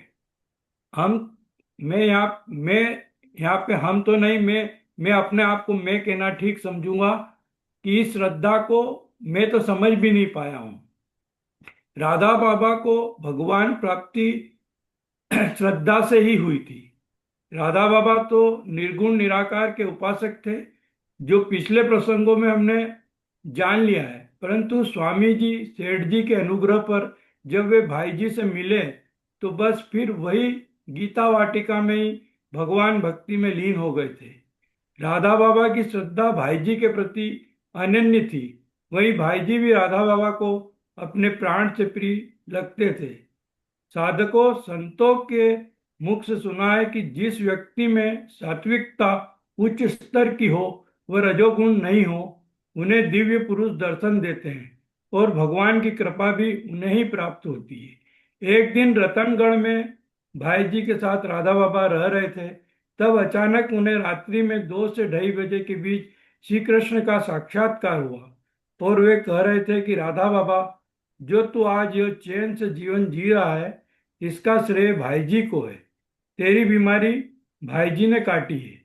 राधा बाबा तात्पर्य समझ नहीं पाए। बात यह थी साधकों कि भाई जी को लगभग 3 वर्षों से पाइल्स की पीड़ा से ग्रस्त थे और उन्होंने काफी परेशानी झेली थी और कई वैद्यों को दिखाया था, फर्क नहीं पड़ता था। अंततः अजमेर में उनका उपचार होने पर उनकी यह बीमारी ठीक हुई थी। भाई जी ने राधा बाबा के प्रारब्ध को काटने के लिए उसे अपने ऊपर ले लिया था। अब यह बात बुद्धि से परे है कि जब जो राधा बाबा की बीमारी ले सकते हैं तो स्वयं भी ठीक कर सकते थे, पर ऐसा नहीं, क्योंकि प्रकृति के नियम में जब छेड़ की जाती है तो उसे भुगतना भी पड़ता है। अतः वे यह बात प्रभु को भी नहीं बता सके, पर अंतर्यामी ने कृपा करी 3 साल तक दर्द देने के बाद। राधा बाबा को जब यह बात पता चली तो प्रातः भाई जी से मिले और कहा, आपने मेरी बीमारी अपने ऊपर क्यों ली? तो वह सहज भाव से बोले, कैसी नासमझी की बात कर रहे हो, ऐसा संभव भी है क्या? पर अंततः राधा बाबा ने कहा, यह बात मुझे ईश्वरी कृपा से ज्ञात हुई है, जो असत्य नहीं हो सकती। तो भाई जी मुस्कुरा गए और कहा, तू और मैं अलग अलग थोड़े हैं। पर राधा बाबा कारण जानना चाहते थे, वे जिद कर रहे थे। तो भाई जी ने सरल अंदाज में कहा, मेरे प्रिय, अभी मुझे कल्याण का संपादन कार्य करना है, विस्तृत में कभी चर्चा करेंगे, अभी तुम निश्चिंत होकर जाओ। संतों में दूसरों के को दुख दूर करने की यह कातरता उन्हें ईश्वरी सत्ता से सदैव जोड़ रखती है। 22 मार्च 1971 को परम पूजनीय आदरणीय भाई जी ने अपनी पंच भौतिक लीला समाप्त की थी। भाई जी की चीता गीता वाटिका में ही दी गई थी। उसी चीता के उत्तर में राधा बाबा ने 3 सेट बनाकर अंतिम लीला समाप्त होने तक वहीं निवास किया। वो नित्य राधा रानी की लीला इसी स्थान पर देखते थे। यह बात यहाँ पर कहने का आशय मात्र यह नहीं है, वरन यह बात राधा बाबा का है कि बाबा ब्राह्मण कुल के थे और उनके परिवार वाले उनसे हमेशा यह कहते थे कि चक्रधर, तेने संन्यास लेकर अच्छा किया, पर तेने वेश्यों को अपना गुरु बनाकर कुल का गौरव घटाया है। इस बात के उत्तर में राधा बाबा ने यह घटना लिखी थी। वहीं उनके बड़े भाई देवदत्त को अवगत कराया था कि तुम्हारे चर्म चक्षु जिन्हें वेश्य बनिया समझ रहे हैं, वो मात्र बनिया नहीं अपितु एक दिव्य पुरुष है, और तुमने उनके दर्शन किए हैं तो भी तुम्हें भगवत प्राप्ति होगी, पर तुम्हारी अश्रद्धा के कारण कितने जन्म में होगी यह मैं नहीं कह सकता, पर श्रद्धा बढ़ाओ तो बात इस जन्म में भी बन जाएगी, और वो मेरे हृदय गम है, मैं उनसे विलक नहीं हो सकता। जिस प्रकार नारद जी के दर्शन से मल्लार्जुन जो अर्जुन वृक्ष बन गए थे उनका उद्धार हुआ था, वैसे ही भाई जी व सेठ जी के दर्शन मात्र से उद्धार संभव है। यह प्रसंग भागवत में आता है मल्लिका, जिनका आगे जब भागवत जो पढ़ रहे हैं उनको पता चलेगा। अपने जीवन की सर्वतोमुखी कल्याण के लिए मैंने भाई जी का साथ चुना है। मैं भाई जी का साथ छोड़ नहीं सकता। क्या पता किस पल क्या घट जाए। उनके अनुग्रह से मुझे परम तत्व का बोध हुआ है। वो भगवत दर्शन कराने में सक्षम है। आप श्रद्धा रखें और भजन में लग जाओ, आपका भी उद्धार संभव है। कुलों की मर्यादा भगवत प्राप्ति में बाधा नहीं होती। वो दोनों महामानव है। अतः मेरी बात को समझो और अपना अहंकार त्याग दो। आपका चक्रधर। ऐसी अटूट श्रद्धा ही हमें ईश्वर से मिल सकती है। गीता परिचय अभियान ने हमें जो रास्ता दिखाया है वो हमारे जीवन को बदल सकता है। स्वामी जी और सभी गीता भागवत के आचार्य को यह अनुकरणीय कार्य भारतवर्ष को निश्चित गौरवान्वित करेगा। श्रद्धा के संबंध में कल मैंने एक टीवी पे शो देखा था जिसमें हमारे माननीय प्रधानमंत्री मोदी जी ने भी महिला विश्व कप विजेता टीम से जब भेंट के दौरान ये बात कही थी। एक महिला क्रिकेटर है जिन्होंने अपने हाथ पे हनुमान जी का टैटू गुदा रखा है। तो उन्होंने कहा था कि ये हनुमान जी क्या आपकी मदद करते हैं, क्या आपकी सहायता करते हैं क्या? तो उन्होंने महिला क्रिकेटर ने बोला था, हाँ, जब मैं परेशानी में होती हूँ तो ये मुझे उस परेशानी से निकाल देते हैं।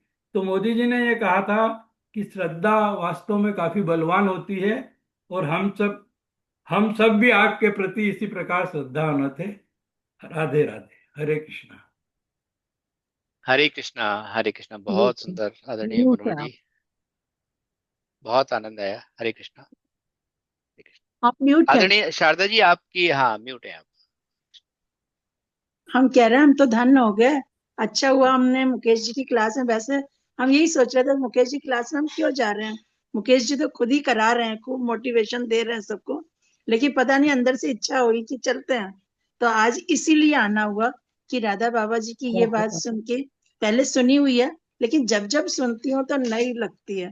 तो आज मेरा भी मन हो रहा है मुकेश जी, 1 मिनट जी का हम भी कुछ बता दें। जी जी भाई जी जी की एक बात, जी। हाँ भाई जी की एक बात बताती हूँ कि भाई जी किस प्रकार के स्वभाव के थे कि दूसरे की पीड़ा को, जैसे अभी राधा बाबा जी की पीड़ा उन्होंने स्वयं ले ली अपने ऊपर, ऐसे ही वो कभी भी किसी को दुख नहीं दे सकते थे, किसी किसी को पता ही नहीं चलता था। एक बार वो एक गांव में गए तो वहां पे जो महंत थे तो उन्होंने कहा कि भाई जी आज आप ना हमारे घर खाने पे आ जाइएगा। उन्होंने कहा ठीक है।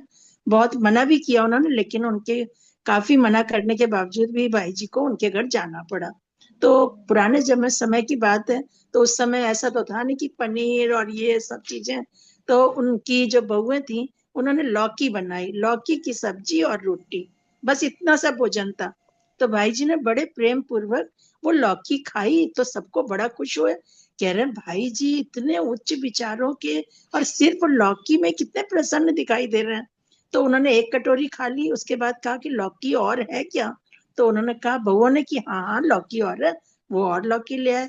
फिर उन्होंने, तब भी उनका मन नहीं भरा, फिर कहते हैं थोड़ी सी लौकी और मिल जाएगी। यहाँ तक कि भाई जी 2 3 4 कटोरी लौकी खाते रहे।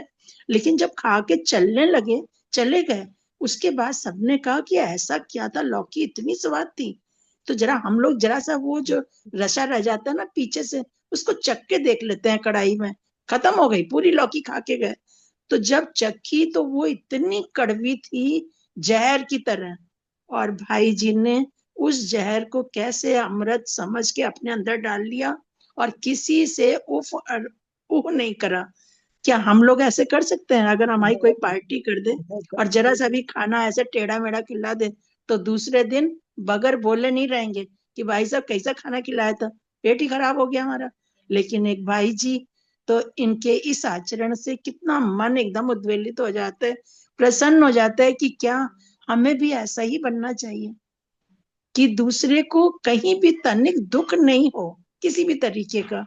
लेकिन बाद में सबको बहुत अफसोस हुआ, पूरे परिवार को, कि वो सब रोए कि मतलब ऐसा हमने पहली बार व्यक्ति देखा जिसने उफ भी नहीं करा, इतने खुशी खुशी सारी लौकी इसीलिए समाप्त कर दी कि घर वालों के पेट में ये ना जाए। हरे कृष्णा। बहुत बहुत, हम सुंदर, तो जब भी बहुत सुनते आनंद आ हैं गया। तो दो दो मूर्तियां और भाई जी महाराज, और इतना आनंद, राधा मतलब बाबा जी की। कैसे कहते हैं ना कि अगर आज भी स्वामी जी कहते हैं कि अगर भाई जी महाराज किसी के जीवन में थोड़े से भी है ना, अगर एक बार भी उनको स्मृति में आ रहे हैं भाई जी महाराज, तो कल्याण निश्चित है, मतलब कोई रोक नहीं सकता। इसीलिए बार बार एक कहता है कि हम कितने सौभाग्यशाली है ना, कि देखो हमको एक नया चमत्कार। परिवार मिल गया, ऐसे बिल्कुल ऐसी बिल्कुल। मूर्तियां मिल गई, आदरणीय शारदा जी, आदरणीय संतोष गुप्ता जी, योगेश जी। ये तो हमारे, हमने राधा बाबा जी को नहीं देखा, स्वामी जी को नहीं, हमारे दर्शन नहीं हुए साक्षात, हालांकि आज विराजमान है, लेकिन इन रूपों में उन्हीं के तो रूप ये बिखर रहे हैं, तो बड़ी भगवान की कृपा है। इसलिए हमें अपने आप को बड़ा सौभाग्यशाली, और बिल्कुल ऐसे नहीं मानना चाहिए कि हम, ठीक है कोई छोटी मोटी अगर कमी है विधान में तो ठीक है, इट्स ओके। और एक बात आदरणीय मनोहर जी की बात से हमें, मुझे आज ऐसा लगा, ऐसा भाव आया मेरा, कि देखिए हम संतों के पास जाते हैं और क्या रोते हैं, अपने संसार के दुख रोते हैं, है ना। मेरे को ये नहीं है, ऐसा हो गया, वैसा हो गया, मेरा स्वास्थ्य ठीक नहीं रहता, हम रोते हैं। तो इस बात से बिल्कुल साबित है कि संत क्या है, किसी का दुख देख नहीं सकते, है ना। वो हृदय मक्खन की जैसा है। तो अगर संत से मिलने के बाद हमारी समस्या दूर हो गई है, तो उसका केवल एक ही कारण है कि आपकी समस्या को वो संत झेल रहे हैं।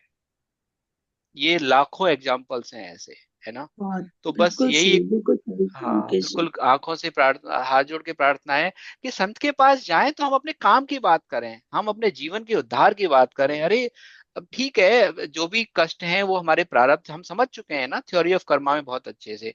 तो क्योंकि संत क्या है, आपके कष्ट को नहीं देख सकते, एक बात तो ये। और दूसरा भाव ये है, कितना भी कष्ट हमें किसी से मिल जाए उसके प्रति जो है हम बुरी भावना लेके नहीं आए। कारण क्या है कि भगवान क्या है कि अपने अपने प्रति हुए दुर्भाव को तो सहन कर लेते हैं, लेकिन अगर भक्त के प्रति दुर्भाव है तो तो उसका भगवान क्या को भी हाल करेंगे, इसकी कल्पना नहीं कर सकते हम। है ना, एक है ना कि दुखिया बिल्कुल। को न सताइए, दुखिया देगा रोए। अगर कोई दुखी व्यक्ति जाके भगवान के आगे जाके रो दिया कि उस फलाने व्यक्ति ने मेरा ऐसा बुरा कर दिया, तो फिर हम कल्पना नहीं कर सकते कि उसका क्या हाल होने वाला है। तो कृपा करें, खैर थोड़ी सी ऊंची बातें हैं और संतों सीखी सिखाई बातें हैं, कोई अनुभव की बात नहीं है हमारी ये। जी। पर हरे कृष्णा, बड़ा आनंद आया। सर, आदरणीय बहुत शारदा जी, अच्छा हरे है। कृष्णा आप। बहुत आचार्य जी, हाँ मेरे को कुछ मतलब पुराने कल्याण के अंक मिले। जी उनमें जी से मैंने मैंने ये कुछ पढ़ा था। और एक जो अभी इन्होंने आदरणीय श्रद्धा जी ने जो सुनाया, शारदा जी ने, उसी में भाई जी का एक प्रसंग है सर, जो बहुत ही अपने लिए उपयोगी है। जी कि एक बहुत कथा है ये, कि एक राजा था। उस राजा को उस देश में ऐसा नियम था कि 1 साल के लिए राजा बनाते थे। जी और उसके बाद उसको साल भर जैसे ही खत्म होता था तो उसको लंगोटी पहना के जंगल की ओर भेज दिया जाता था। जी ये ऐसा प्रसंग था। तो एक व्यक्ति देख रहा था कई बार से, अब उसका भी राजा बनने का जब मौका आया, तो जब उसको राजा बनाया तो उसने कहा 1 साल तक तो सब मेरी सुनेंगे। तो उसने कहा कि ऐसा करो कि उस जंगल के उस पार एक नया हाँ। राज्य बना दो। उसने सारी सुविधा सुख सुविधा वहां पहुंच दी। अब वो उसके पास नृत्य करने वाली आती, या जो भी खाना खिलाने वाले बड़े बड़े लोग आते कि साहब आज हमारे यहाँ चलो, वो मना कर देता सबको, मेरे को कहीं नहीं जाना, मेरे पास अभी समय नहीं है, मेरे को अभी मेरा जो काम करना वो करने दो। वो उसी काम में लगा रहता है कि उस पार मैं अच्छा से अच्छा कर लूं। अब जब उसका भी 1 साल पूरा हुआ तो वो हंसते हुए गया। तो लोगों ने पूछा कि यार तुम हंसते हुए क्यों जा रहे हो, सब लोग तो रोते हुए जाते थे, आप हंसते हुए क्यों जा रहे हो। तो उन्होंने कहा कि मेरे को जो करना था वो मैंने पहले से ही कर लिया, इसलिए मैं हंसता हुआ जा रहा हूँ। तो यही चीज अपने लिए है कि अगर अपन ये काम नहीं करेंगे तो अपन भी रोते हुए जाएंगे। बिल्कुल बिल्कुल, बहुत हरे सुंदर। बहुत हाँ बिल्कुल, बहुत बहुत अच्छा, सुंदर। बहुत आनंद आया। हरे बहुत कृष्णा हरे सुंदर। कृष्णा हरे हरे कृष्णा हरे कृष्णा कृष्णा। मुकेश जी, अब आप क्लास हरे ले कृष्णा, लो। प्रणाम जी है जी, ना? बहुत हाँ। सुंदर, हरे प्रणाम प्रणाम, कृष्णा। सबको हृदय अगला से प्रणाम। जी, और हरे अब बाकी कृष्णा। चीजें और आप बता दीजिएगा। हाँ। हाँ, जो सेमिनार की बात है वो सब हमको पता है बहुत अच्छे से, लेकिन लेकिन फिर भी मैं चाहता हूँ कि अपना रजिस्ट्रेशन करवा के प्लीज आप जो है ग्रुप पे डाल दीजिए। और एनसीआर वाले तो कराना ही कराना है, उनको जरूर कराना चाहिए, क्योंकि इतना देखो, हो सकता है कि हमें सुनी सुनाई बातें मिले वहां पे, इट्स ओके, पर जो हमारे साधकों का जो संग होता है ना, उसमें बड़ी एनर्जी होती है।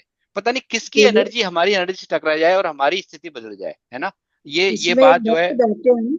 हाँ इसमें एक बिल्कुल। भक्त बैठे हैं, देवेंद्र भाई जी। तो इन्होंने हमसे कहा था कि अपनी बेटी का कराएंगे, तो क्या मान गई बेटी देवेंद्र जी? बेटी तो यहाँ पे आ गई है माता जी, अहमदाबाद आ हाँ। गई वो तो। अच्छा, मेरी अहमदाबाद आ गई। भांजी है उनके जो हाँ, भांजी, सॉरी सॉरी, है भांजी ना, को। भांजी की तो क्या लड़की होगी, तो वो बहुत छोटी है। हाँ, उनको मैं अच्छा। बोल दूंगा, कंवर साहब से बात हो गई है मेरे, आपको उन्होंने हाँ बोल दिया मेरे को। हम इंतजार कर रहे हैं, हमने कहा कभी तो बिना कूपन देवेंद्र के यहाँ बोल दिया, भाई जी कूपन की जरूरत नहीं भेजेंगे ना पड़ी। उसका। तो देखिए, आज हम आपको रिमाइंड कराने आ गए। देखिए, ये भगवान को इस तरीके से अनुभव कर सकते हैं हम लोग। जो हम चीजें, हमें लग रहा था देवेंद्र भाई जी का आया नहीं, लगता है विचार बदल गया। तो आज शायद मुकेश भाई जी के नहीं क्लास नहीं में नहीं नहीं, आकर ना मैं भी कुछ पीछा नहीं चीजों को छोड़ता हूँ, मैं रिमाइंडर भी हो पीछा गया। नहीं छोड़ता हूँ किसी का। हाँ, बिल्कुल बिल्कुल। पीछा हमें नहीं छोड़ता हूँ, इंतजार मैं भी हो गया। करवा ये के क्या है, हमें देखो इंतजार भगवान हो की कृपा देखो कि कैसे आके घंटी बजा रहे हैं बार बार, है ना। बार बार जो हम प्रसंग हाँ अभी ले रहे थे, बार बार आके नॉक कर रहे हैं। ये शारदा जी, हमें शरीर रूप में शारदा जी दिख रहे हैं, पर ये साक्षात भगवान हमें इनविटेशन देने आए हैं, है ना। इस बात को हम स्वीकार करें। और मान लो जो एनसीआर से बाहर के हैं, वो बिल्कुल अपने परिवारिक जनों को, अपने मित्रों को प्रेरणा दे सकते हैं। और प्लीज एक लिस्ट बना के ना हम डालना शुरू कर दें ग्रुप पे कि हाँ मैंने करा लिया है, या मैंने अपने किसी परिवार, बड़ा बड़ा बड़ी विलक्षण सेमिनार होने वाली है। और देखिए, आप देखिए ना, अब शारदा जी हर क्लास में, हमारी 140 क्लासेस है, और वो कोशिश कर रही हैं कि वो हर क्लास में पहुंचे और अपनी बात रखें। आप विचार कीजिए, है ना, विचार, उनके पास भी हमारी तरह बहुत हजारों काम है ना, लेकिन फिर भी प्रभु कृपा है, या शायद जो हम अभी जो पढ़ रहे थे ना कि जो तीनों गुणों से अलग हो जाता है वो कैसे बिहेव करता है। तो अब तक तो हमने जो पढ़ा वो 100 200 500 सालों की बातें पढ़ी कि वो ऐसे जी करते थे। पर अगर हम और मैं ये धृष्टता कर रहा हूँ, मतलब एक रूप ये भी है ना, कि देखो शारदा जी मुझे लगता है कि उसी रूप में उसी का एक साक्षात हमारे बीच में उदाहरण है कि अब बताइए वो हर क्लास में जा रही हैं और यही प्रार्थना कर रही हैं कैसे मेरे भगवान के जन भगवान के पास पहुंचे। तो ये बड़ी भगवान की दिव्य वाणी है जो सुनने को मिलेगी, तो जरूर कहें। हरे कृष्णा, आगे बढ़ते हैं। हरे कृष्ण। हाँ, पढ़ाइए आप। हाँ 24, हाँ 23 और 24 श्लोक ले लेते हैं। हरे कृष्णा, मैं ले लेता हूँ। उदासीन वदासीनो गुणैरयो न विचाल्यते, गुणा वर्तन्त इत्येव योऽवतिष्ठति नेङ्गते, समदुःख सुख स्वस्थ समलोष्टाश्मकाञ्चनः, तुल्य प्रिया प्रियो धीरस तुल्य निंदात्म संस्तुति। भगवान क्या कह रहे हैं यहाँ पे? हरे कृष्णा। जो धीर मनुष्य दुख सुख में सम अपने स्वरूप में स्थित रहता है, एक एक शब्द को बहुत ध्यान से समझें, जो मिट्टी के ढेले पत्थर और गोल्ड सोने में सम रहता है, जो प्रिय अप्रिय में सम रहता है, निंदा स्तुति में सम रहता है, जो मान अपमान में सम रहता है, जो मित्र शत्रु के पक्ष में सम रहता है, जो संपूर्ण कर्मों के आरंभ का त्यागी है, वह मनुष्य गुणातीत कहा जाता है। अब भगवान यहाँ पे 8 गुणों की बात की भगवान ने, है ना। और 8 गुण क्या है? परस्पर विरोधी है, परस्पर विरोधी है। जैसे हमने क्या क्या पढ़ा? हमने पढ़ा तुल्य निंदा, राइट, निंदा और स्तुति, मान अपमान, है ना, शत्रु मित्र, और और ढेले और गोल्ड में। इनमें भगवान ने कहा कि अब ये यहाँ पे भगवान का कह रहे हैं कि अब किसकी बात कर रहे हैं, थोड़ा विचार करें। अर्जुन जी ने क्या पूछा था? अर्जुन जी ने पूछा था भाई वो व्यक्ति का व्यवहार कैसा होता है, वो जीवन कैसे जीता है, वो संसार में कैसा, मतलब उसका उसका व्यवहार चल रहा है, उसकी बात हो रही है। तो भगवान अब उसकी विशेषताएं बता रहे हैं कि जो व्यक्ति जो तीनों गुणों से अलग हो चुका है ना, तीनों गुणों जो प्रकृति के गुणों से अलग हो चुका है। अलग होने का मतलब क्या है?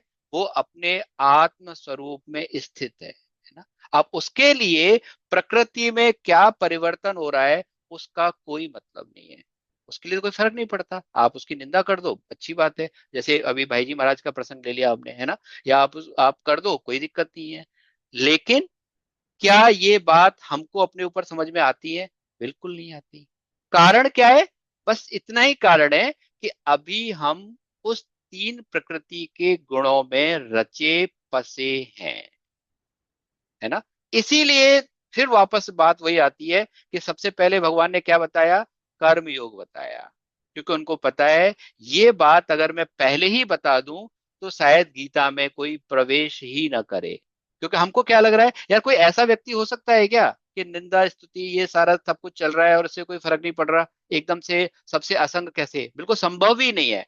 हमें क्या लगता है? ये इम्पॉसिबल है, संभव ही नहीं है। लेकिन क्या है, भगवान कह रहे हैं, भगवान कह रहे हैं, और भगवान कह ही नहीं रहे, उन्होंने एग्जाम्पल दे दिए। अब एक जो है एक एक इसमें प्रसंग आता है कि वृंदावन के एक स्वामी हरिदास जी महाराज का हमने सबने नाम सुना है ना, बांके बिहारी मंदिर में। उनके एक शिष्य थे मोहिनी शरण जी। और मोहिनी शरण जी के नाम पे, ये कोई कपोल काल्पनिक घटनाएं नहीं है, ये बिल्कुल सत्य घटनाएं हैं। उनके उनके टाइम पे जो यहाँ पे जो राजा थे वो शाहजहां थे, अकबर का जो पोता है। अच्छा, वो क्या हुआ कि उन्होंने एक फोटो देखा अपने महल में, शाहजहां ने, उसमें शाहजहां ने क्या फोटो देखा कि अकबर जो उनके दादाजी थे वो साष्टांग प्रणाम कर रहे हैं किसी संत को। तो उन्होंने पूछा भाई ये हमारे दादाजी जो है किसको प्रणाम कर रहे हैं? तो किसी ने बताया कि हरदास जी महाराज जो हैं वृंदावन में, उनको उनके आगे नतमस्तक हैं। तो उनकी भी इच्छा हुई, शाहजहां जी की भी, कि भाई मैं भी जाके देखूं, उनके ऐसे संतों के दर्शन करूं जिन्होंने जो जो दादाजी जिनको मेरे मानते थे। तो वो उनसे मिलने जाते हैं, उनसे मिले। अब राजा है, बादशाह है, भारत का राजा है, तो ऑब्वियसली वो एक अकड़ और सारी चीजें उनके अंदर थी ही। तो वो जाके उनसे मिले और उन्होंने कहा थोड़ा सा कि भाई आप मुझे कोई सेवा बताइए।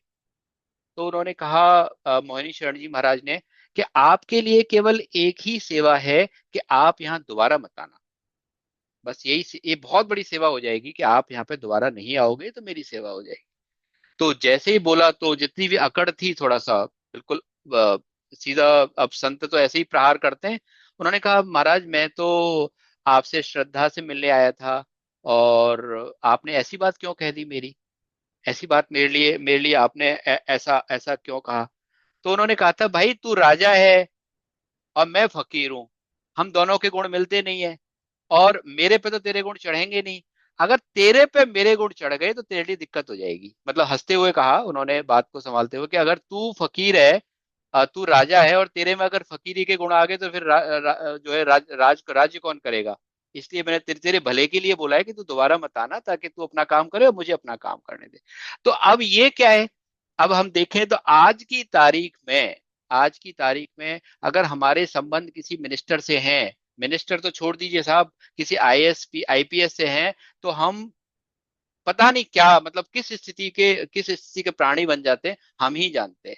हम अपने एक समाज में जो व्यवहार हमें करना चाहिए वो व्यवहार भूल जाते हैं हम। कारण क्या है, हमें लगता है कि हमारे संबंध किसी बहुत अच्छे इंसान से हैं, है ना, हमारे किसी जो भी मतलब एक्स वाई जेड, आप सब समझ रहे हैं मेरे भाव को। और तो क्या है, हमारा क्या है प्रकृति से क्योंकि संबंध है। तो यहाँ पे जो इस श्लोक का भाव है, इस श्लोक का भाव सिर्फ यही है। अब एक बात, जैसे एक क्वेश्चन आ सकता है हमारे दिमाग में कि क्या गोल्ड और मिट्टी को एक जैसा क्यों समझेगा कोई भी।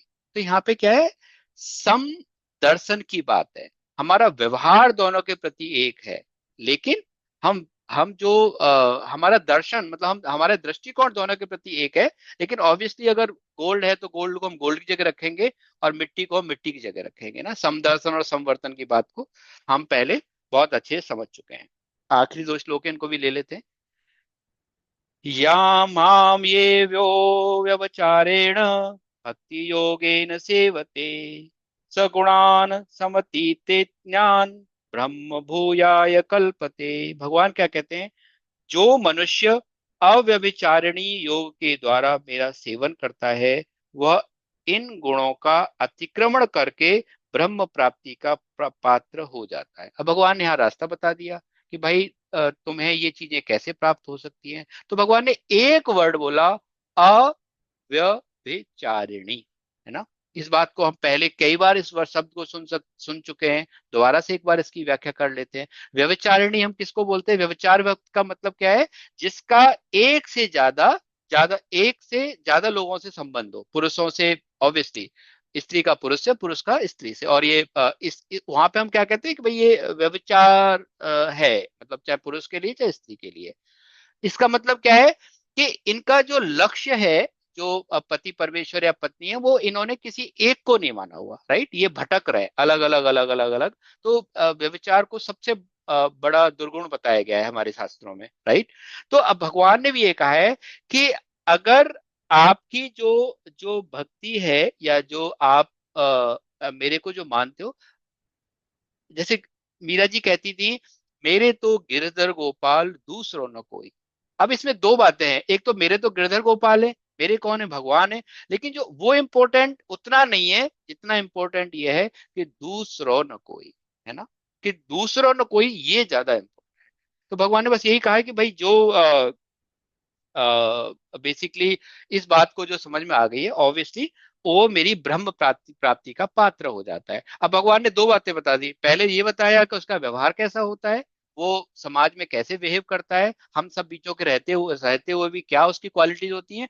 अब यहाँ पे बता दिया कि मैं वो क्वालिटी आएगी कैसे हमारे अंदर, है ना। और लास्ट श्लोक में जो स्वामी जी ने बताया है, ब्रह्मणो हि प्रतिष्ठा हम मृता मृतस्याव्यवस्य च शाश्वतस्य च धर्मस्य सुखस्य एकांतिकस्य च। क्योंकि ब्रह्म का और अविनाशी अमृत का तथा शाश्वत धर्म का और एकांतिक सुख का आश्रय मैं ही हूं। अब भगवान ने यहाँ बता दिया कि भाई जितने भी हमारे आपका अविनाशी अमृत है, चाहे ज्ञान मार्ग से, चाहे भक्ति मार्ग से, चाहे कर्म योग, आप किसी भी मार्ग से जब मेरी तरफ आते हो तो सबका आश्रय में ही हूं, मतलब है कि सब मेरे को ही प्राप्त होते हैं। इस बात को भगवान अलग अलग तरीके से बहुत बार बता चुके हैं। और बहुत बार बताने का मतलब सिर्फ यही है कि उनको पता है कि किसी तरीके से एक ही बात, फिजिक्स का एक ही लॉ किसी स्टूडेंट को किसी एग्जाम्पल समझ में आता है, दूसरे स्टूडेंट को दूसरे एग्जाम्पल समझ में आता है। तो भगवान कहते हैं कि भाई जो भी आपकी पात्रता है, जितनी भी बात समझ में आ रही है, लेकिन अंततो गत्वा बात सिर्फ इतनी है कि हर रास्ते से जो प्राप्ति होती है वो केवल और केवल उसी तत्व की होती है, केवल और कोई। अब देखिए, अब यहाँ पे जानकी जनक जी का एग्जाम्पल दिया है बुक में। क्या कहते हैं जनक जी महाराज? इन्हें बिलोकते अति अनुरागा, और बरबस ब्रह्म सुखाए मन त्यागा। जनक जी महाराज कौन है? निर्गुण ब्रह्म के उपासक हैं, निर्गुण ब्रह्म की उपासना करते हैं, है ना। लेकिन जब भगवान राम के जब दर्शन हुए उनको, तो वो कहते हैं कि विश्वामित्र जी से पूछते हैं कि ये कौन है दोनों, ये कौन है दोनों। इनको देखने के बाद जो मेरा मन हमेशा ब्रह्म सुख में ही रहता है ना, हमेशा ब्रह्म सुख में रहता है, पर आज मेरा मन इन दोनों को देखकर वहां नहीं टिक रहा है, मेरे को बेचैनी हो रही है। मैं ऐसा मेरे को, मेरे लिए कोई किसी, मेरा मन किसी को देख के ऐसा नहीं करता कि मैं इसको देखूं या नहीं, पर इन दोनों को देख के मुझे ऐसा लग रहा है कि भाई मेरा इनका दर्शन करने की इच्छा हो रही है। तो जरूर कोई खास बात है। तब विश्वामित्र जी पूछते हैं कि भाई आप मुझे बताओ ये दोनों कौन है। तो अब ब्रह्म, जो जनक जी जो ब्रह्म सुख ले रहे हैं वो भी परमात्मा वही है, और ये जो सगुण साकार रूप में हमारे रूप में विराजमान है वो भी भगवान, वो भी जो है, वो भी दोनों के आश्रय एक ही हैं। बस क्या है, जब तक ये बात समझ में नहीं आ रही है तब तक हमें क्या करना है? स्वामी जी महाराज दो ही बात बताते हैं, सेवा और सुमिरन, है ना। क्योंकि हमें ये बात समझ में, ज्ञान सटक चल रहा है, भारी भारी बातें हैं, तो क्या करें? सेवा कर लें, सबसे पहले अपने शरीर की सेवा कर लें, और फिर आसपास का जो वातावरण है करते करते, यही करते करते हमको ये सब बातें समझ में आ जाएंगी। हरे कृष्ण। इस तरह करते हुए आज का ये पुष्पांजलि ले लेते हैं। ओम तत्सद इति श्रीमद् भगवत गीता उपनिषत्सु ब्रह्म विद्यायां योग शास्त्रे श्री कृष्ण अर्जुन संवादे गुणत्रय विभाग योगो नाम चतुर्दशो अध्यायः। ओम श्री परमात्मने नमः। ओम श्री परमात्मने नमः। ओम श्री परमात्मने नमः। ओम श्री कृष्णार्पणमस्तु। ओम श्री रामार्पणमस्तु। हरे कृष्ण, हरे कृष्ण, हरे कृष्ण, हरे। इस तरीके से हमारा हो गया। और बस आप सभी के चरणों में निवेदन है कि हम अपना असाइनमेंट जरूर पूरा कर लें, 13 और 14 का नहीं किया है तो, और करके एक बार ग्रुप पे डाल दें ताकि बाकी लोगों को थोड़ा मोटिवेशन मिले। और देखिए लगे रहें, कई बार बीच में चीजें छूट जाती हैं, कोई बात नहीं, प्रभु हमें मौका दे रहे हैं, हमारी सांसें बची हैं अभी, तो ये बातें हमें सुनने को मिल रही हैं अभी भी, कि बस लगे रहें। और अगर कोई प्रश्न है तो ले लेते हैं, वरना पूर्ण करते हैं आज। हरे कृष्ण। ठीक है, पूर्ण करते हैं। गोविंद जय जय गोपाल जय जय। गोविंद जय जय गोपाल जय जय। राधा रमण हरि गोविंद जय जय। श्री राधा रमण हरि गोविंद जय जय। हाँ, राधा रमण हरि गोविंद जय। नाम संकीर्तनम यस्य सर्व पाप प्रणाशनम। प्रणामो दुःख समनस्तम नमामि हरिम परम। बोलो श्री बाके बिहारी लाल की जय। श्री राधा रमण सरकार की जय। लाडली सरकार की जय। श्यापत रामचंद्र महाराज की जय।